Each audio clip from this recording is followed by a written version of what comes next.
So if you're an urban cycling nerd, guilty, and I was to ask you what the most exciting city in North America is right now, what would you say? New York? Minneapolis? Montreal?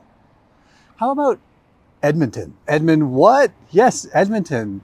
So go north. Yeah, keep going. No, that's me in Calgary. Keep going north. Yes, that's Edmonton. There you go, Edmonton, a city in the heart of the oil sands of Alberta, a city famous for, well, a couple of hockey players and a giant mall, but not much other than that. But even if you've heard of Edmonton, I bet you didn't know that they are embarking on what may be the most ambitious urban cycling plan in North America right now. Here in this northern town that has winter, they are embarking on a plan to spend $100 million improving cycling in the city over the next 4 years. I mean, if you live anywhere in North America, I can pretty much guarantee your city is not investing that much in urban cycling. I mean, I live in Calgary and we're still patting ourselves on the back for building a downtown bike lane network 8 years ago that cost $5 million. Edmonton's putting $100 million in, and that's only half of what the strategy calls for. This investment has the potential to truly improve the lives of the people who live here, laying the groundwork for a city that offers more transportation options, particularly for those who don't want or can't afford a car, better neighborhoods, quieter, more welcoming streets, more livable spaces, and resilience in the face of climate change. In other words, it's got a lot of potential. And so when I got a call from an Edmonton City Councillor recently inviting me to come and check out what's happening, I was quick to hop on the bus and go investigate. I want to know how this city became the most exciting cycling city in North America. Hey everyone, I'm Tom and this is Shifter, a channel about urban cycling, bike commuting, and the ways we get around our city. If you like this video, please consider hitting that subscribe button. So I visited Edmonton a couple of weeks ago on the invitation of City Councillor Michael Janz. Now he's one of the champions of this urban cycling strategy, and he was keen to show me around and talk about how he thinks Edmonton might change. And so he was basically my tour guide for a couple of days. But the first question, of course, is why? Why did he believe in this thing? Over the past 20 years, I think we've seen a growth in a cycling movement around the world. But particularly in the last 5 years with the advent of e-bikes and in the post-pandemic time, we've seen a cycling boom and an active transportation boom. More and more people are out walking, are taking scooters, are taking electric bikes. We're really seeing a micromobility evolution, and we're one of the youngest cities in Canada. Our median age, I think, is 38. So half of the city is younger than 38. You know, people are looking for choices, and they're calling on us, the elected leaders at City Hall, to make a city that makes choices more safe, more accessible, more welcoming, more affordable. And we're answering the call. Let's back up. Here's what you need to know about Edmonton. It's a city of about 1 million people. It's the provincial capital of Alberta here in Canada. And it's pretty suburban and a pretty car-centric place. A few years ago, they put in a pretty solid network of downtown separated bike lanes, but there's still a lot of gaps in the network, and you still need a car to get around in most places because it's not that safe in most places to ride your bike. So in other words, it's just like most North American post-war cities. It has a beautiful river valley and some amazing festivals, and everyone I met was really nice, and so it's a pretty good city that way. But there's nothing special about it that would lend it towards cycling that's that different, I think, than most other cities of its size here in North America. And so while I was getting toured around by Councillor Janz, I had this thought in my mind, is like, what's happening here? What makes Edmonton so different than so many other cities where they've tried and failed to have an ambitious cycling plan like this? And so that was the thought I had in mind on this journey that we're going through today. We started by talking to Nathan Smith, a city planner with the city of Edmonton, and here's what he had to say. So the bike plan has an aspiration that Edmonton is a city where people are invited to cycle in all seasons and for all reasons. So invited is a big, important part of that aspiration. So the goal is not necessarily to tell people what they need to do, how they should get around, but make sure that option is there and that it's inviting and feels safe and comfortable. So the bike plan looks to look at the active transportation network in a way that is safe and feels comfortable for people, no matter who they're biking with, why they're biking, where they're biking, and when they're biking. So Nathan was great and helpful, but he also said a lot of things that city planners everywhere say. But he did say one thing that caught my attention, and that was about how much engagement the city had with its bike plan.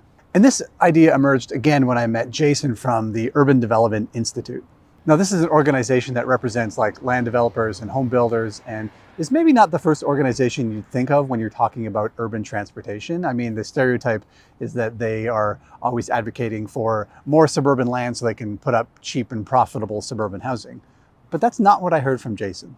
So there's no one size fits all approach. You know, the interventions that we do for the downtown in terms of a bicycle grid are not going to be the same for a suburban context. But I think that in general, there is sort of an embrace of creating and shifting towards a more walkable, connected way of building the city.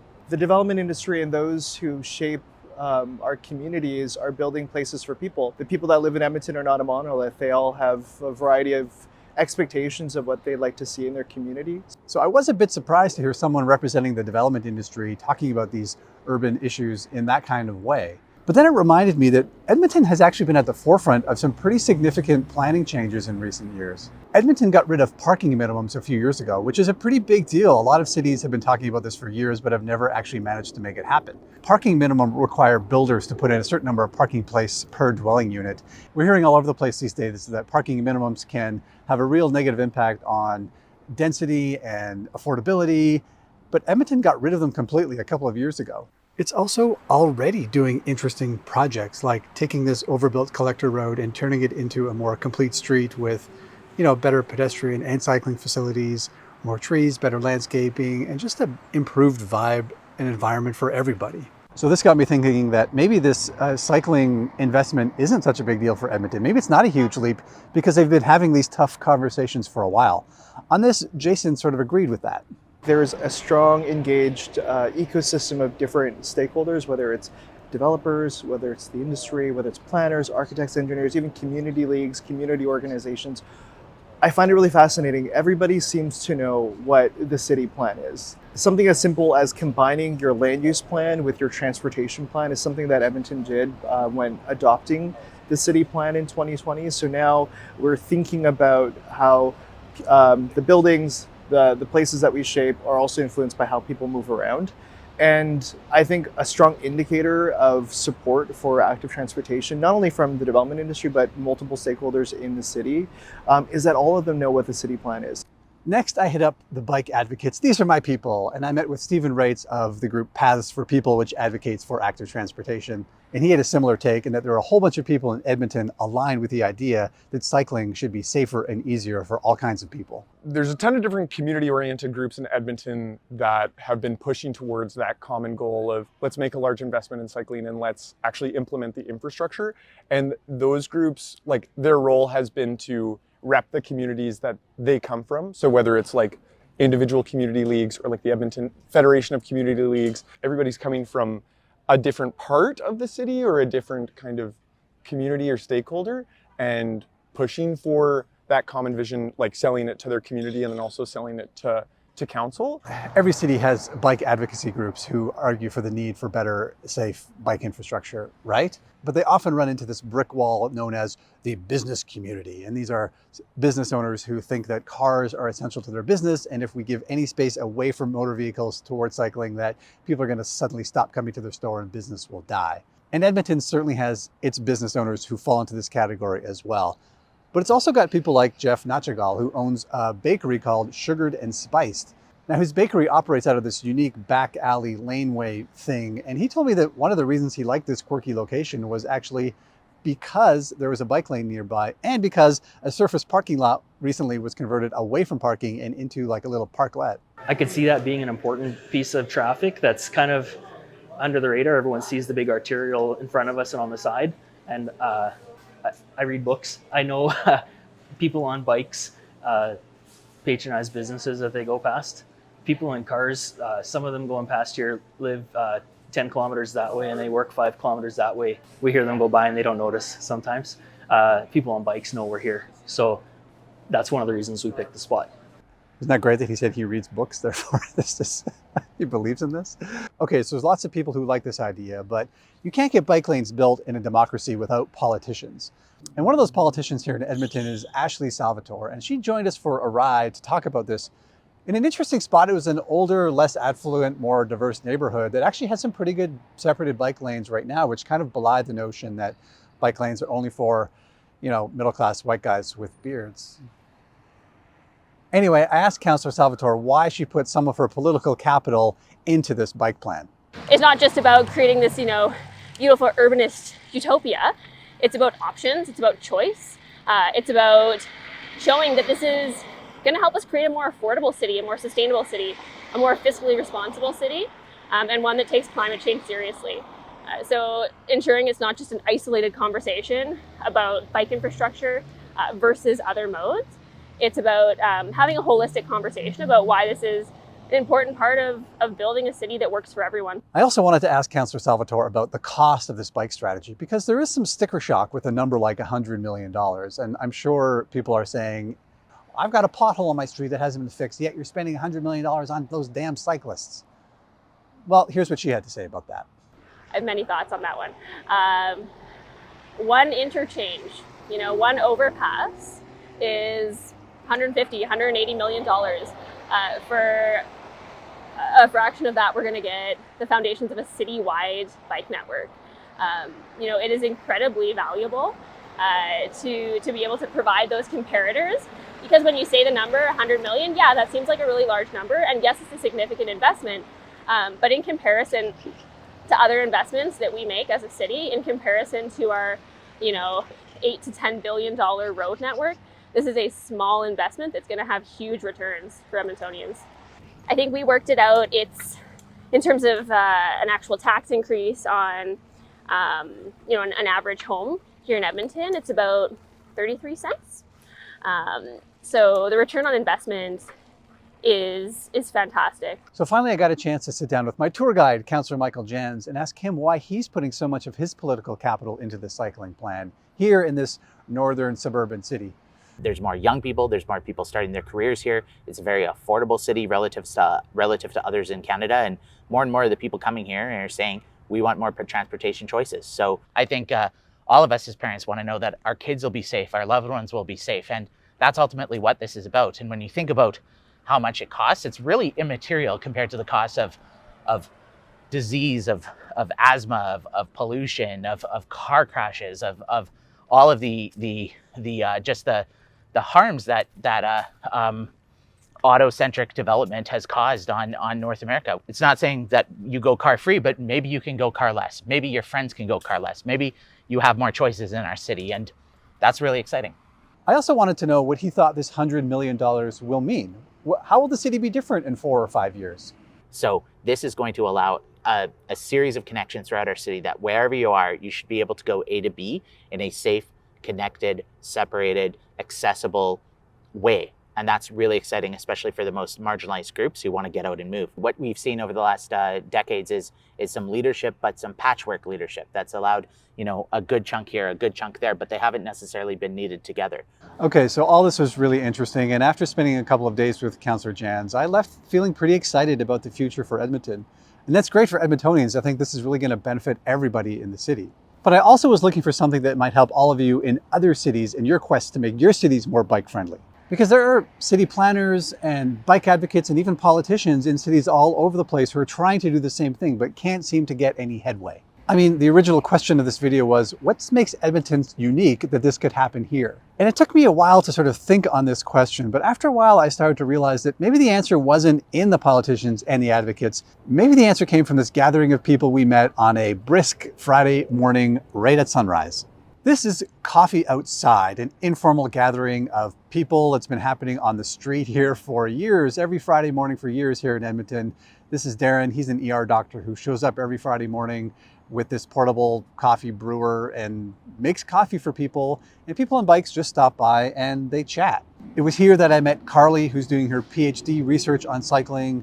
And I met Greg, who runs a local bike community organization and recently sold his car and is not going to replace it because he can get around without one. And Heather, who is organizing a women's ride to get more women out on bikes and show people that it's important to think about women in building bike cities. And most of the people I met here seemed pretty knowledgeable about the intricacies of the city's bike strategy. Now, Darren and his friend Glenn were identified as sort of the leaders or the founders or some of the originals of Coffee Outside. And so they were reluctant to take credit for anything, but I pinned them down and asked them some questions about how they may have influenced this citywide bike strategy. Are bikes essential to this mix? No, community is essential to this mix, and bikes tend to allow community to happen by taking away the boundaries that exist between people in cities. It's it's what we have in common. We're not all the same people, but we share being out in the city on bicycles for the most part. So bikes have brought us together. Bikes kind of keep us together. They're the vehicle of the event in a way. We had councillors come out. We've started a councillor on his bicycling. Yeah, Andrew Knack, we decided to take him for a ride, and he turned into a commuter. When there was the mayoral race, every single candidate except for one came to coffee outside just to court our favor. Yeah. So I think we have some influence. I think we're more just an example of the good aspects of cycling culture. So cycling's a very bodily thing. You show up with your body in a way that you're very aware of. You're very aware of your safety and your body when you're out in the city on a bike. And I think to show up here bodily, to be here physically, not just tweeting at each other or talking online, shows a commitment that is hard to ignore. And I think people notice that. And I like to think that witness has had some effect on making cycling just a way to get around. Did you catch what he said there? Bikes take away the boundaries that exist between people. Isn't that just like the best image? And that's what got me thinking that maybe this is what's key to what's happening in Edmonton here. What I mean is, if you have a community full of people who care about these issues and understand that cycling can make our lives and our cities and our world better, and they come together and they talk and they work really hard and they get the plans in place and they align goals and they get the political will and they convince people and they advocate, maybe when the time comes and the moment arrives, the city will be ready. Here's something else that the bike advocate Stephen Wrights told me. There's certain windows of time where things are quite opportune. And so when things might not be as opportune as it would have been with prior councils, we were not focused on that big money piece, and we're more focused about, okay, let's set a good framework in place so that if there is a future council that is ready to make the investment in infrastructure. So back to the original question of this video is, was there something special about Edmonton that it could make this investment? And I think the answer is no, there's nothing special about the city particularly, but maybe there is something special about the community. What happened was a bunch of people came together, they got aligned on a great idea, they did all the hard work, and when the moment came, they were ready. So if you're looking for a takeaway from your city, maybe what you should be trying to do is something as simple as getting some bike friends together in the morning for coffee someday and just start talking. Thanks for watching. I'll see you next time.